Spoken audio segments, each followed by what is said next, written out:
Hello and welcome to this video. Tonight I want to show you this great piece of brass, a LOCKWOOD padlock made in Australia, sent to me by Noctis Motus, so thank you very much for this lock. It's model 334B45 and it's really a heavy piece of brass. It's a used lock, but it has a key and it's quite an interesting key.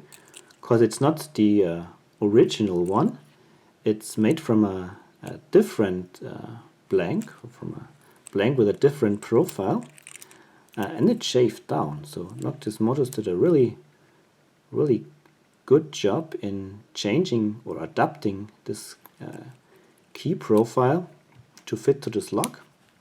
It has become very thin, really cool. But it's made from steel, as you can see. So the probability for this to bend is not very high. It's very stable. And it fits to the keyway just perfectly and operates the lock very smoothly. Great. Lock has ball bearings, as you can see, probably on both sides. Yeah, and before I pick it, I want to show you some information that I found on the official website. So that's the lock I have. You can see, same lock. And interestingly, they call it a high security padlock. Let's go a little bit further. For the cylinder, it says that it's rekeyable in standard 5 pins, but it has the capability of 6 pins. We will keep that in mind and read further that it's preloaded with 1 length top pins and stainless steel pin springs using a LOCKWOOD 570 barrel. So I'm really interested to look inside and see what this actually means, what they say. And it is security rated from 5 to 7. So when we look a little bit further, we see that there is a change of the security rating from 5 up to 7 depending on parameter D. So here we have D, it's the only value that changes across the different security ratings. And that's D. D is the height of the shackle. So that means for the shortest shackle we have the highest security rating, and for a longer shackle we have the lowest security rating. And this tells me that the security rating is not totally unrelated to the security of the core, but not really tight related, as it depends so much on the shackle height. Probably the ability for a bolt cutter to cut through the shackle, and it is not dependent on the type of pinning. So if it's a 5 or 6-pin cylinder. Well, anyhow, that's what we can read on this lock. Now let's pick it and look inside. I picked it before and maybe it took me 5 minutes or so until I figured out how to do it quicker. Adjust the lighting a little bit, that you can see what I'm doing. I use tension from the pin side, as you can see.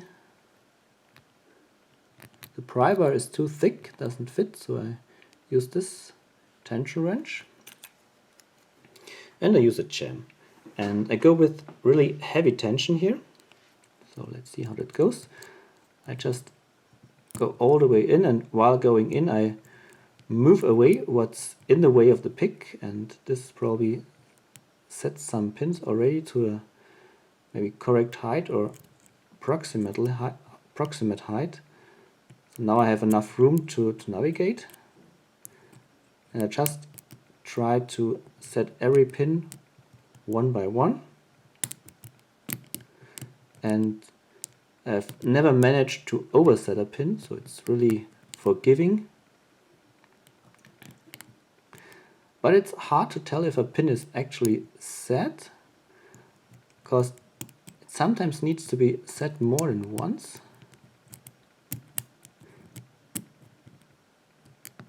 And heavy tension helps to let the pins stay a little bit better at their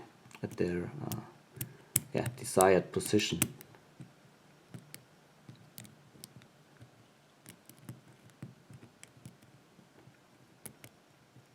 At that point, when you use a rake, it flies open like nothing.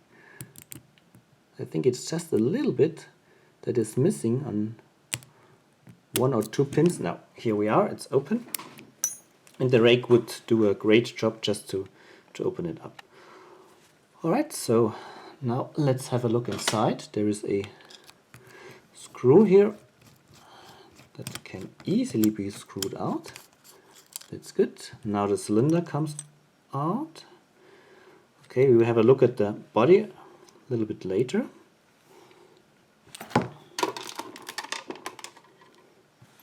It's out of the way.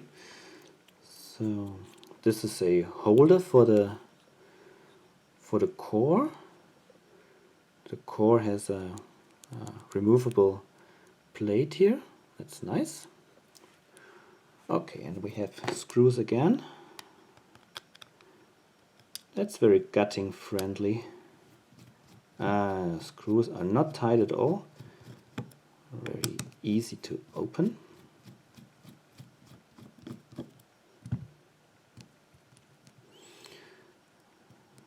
Okay. Interestingly, there is a little hole here, as you can see. Not sure what this is good for, this hole here. Anyhow, here's a key and follower.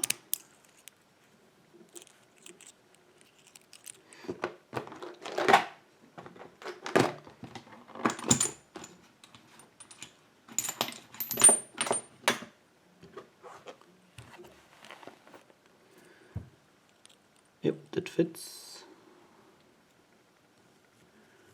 All right.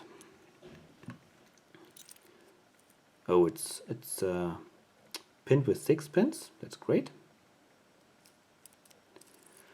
Okay, let's dump them out. Standard, standard, standard, standard, standard, and standard. Here are the key pins.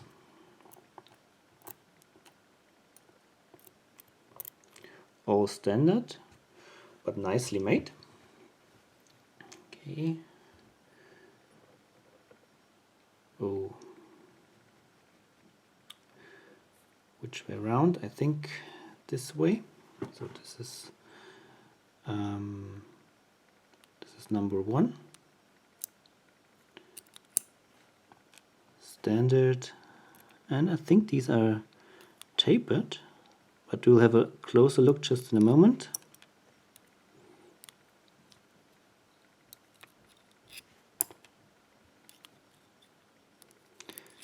This would explain why I had to pick some pins multiple times. Oops, very strong springs.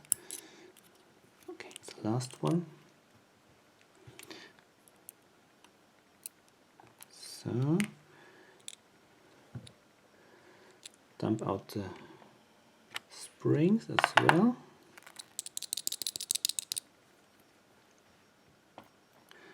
There's a different spring. So here we have the steel springs, barrel type steel springs as they say, and a different one, which is probably inserted by Noctis Motus. So let's check with a magnet. I can do a little trick here. No, it's also steel, just has a different color. So here are all the pins.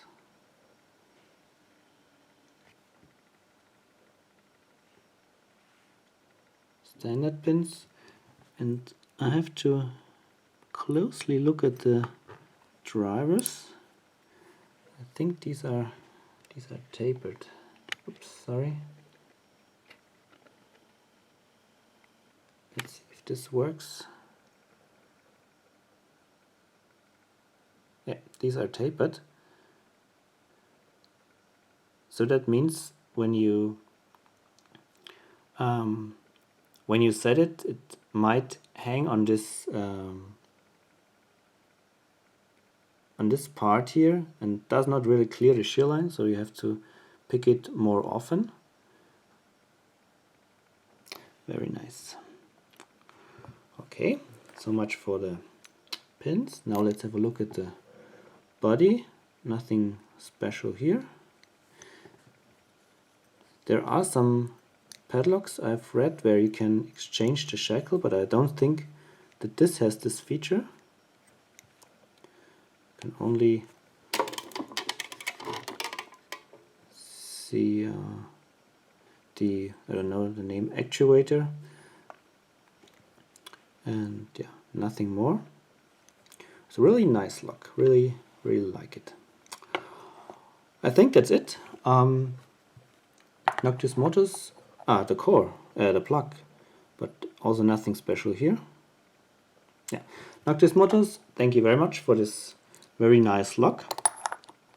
Here are all the parts. Put it all at the pinning tray. This key is really cool, really liked it. So this lock will definitely stay in my collection. Yeah, thank you very much. And everybody else, thanks for watching and happy picking. Bye bye.